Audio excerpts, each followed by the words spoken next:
as we've touched on, there are so many great Civil War stories.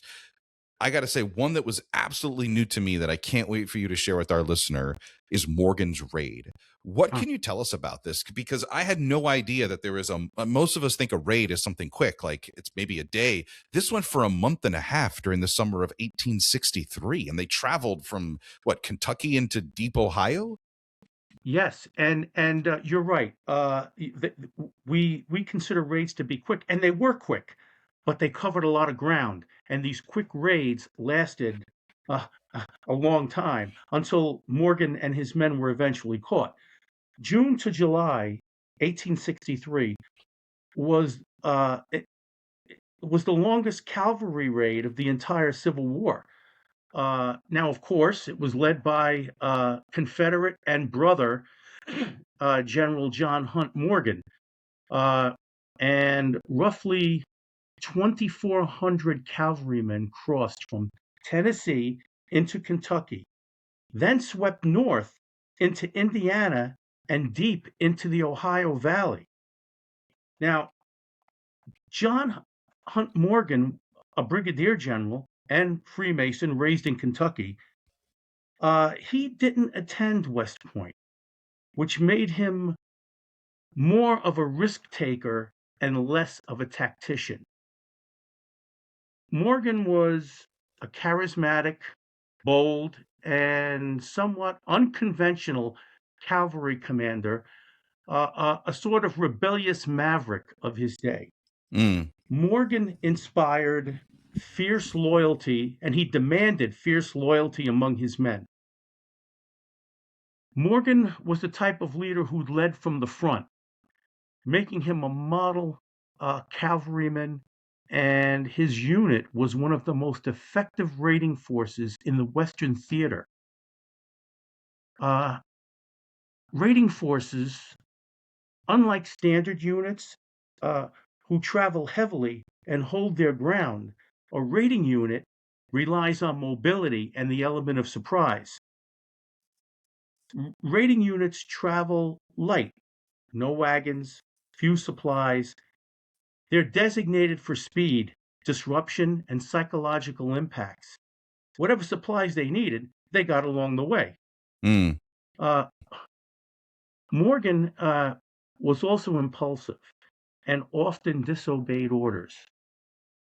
At times, he let his ambition take control.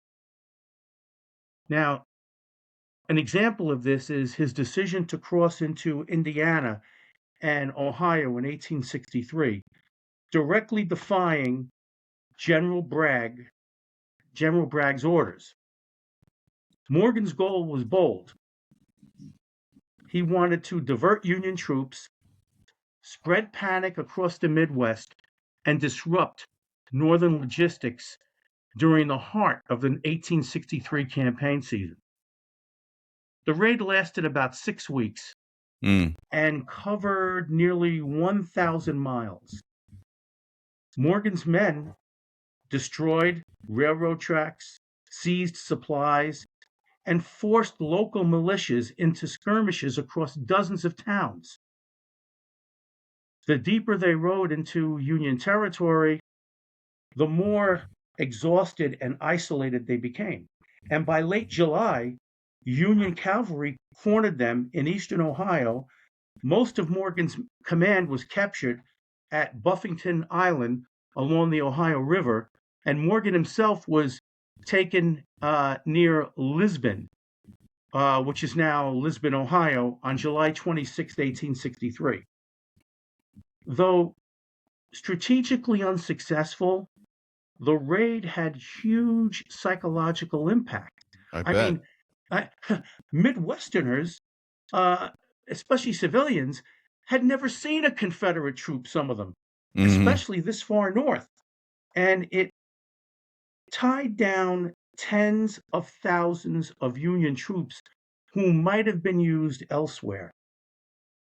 Now, is this a story, and maybe I got this mixed up a little bit, but I remember there was one story where during a raid or during a conflict, the brothers were purposely trying to not harm the property or the people that were known to be Freemasons, and they were marking their property so that they knew the Masons were there.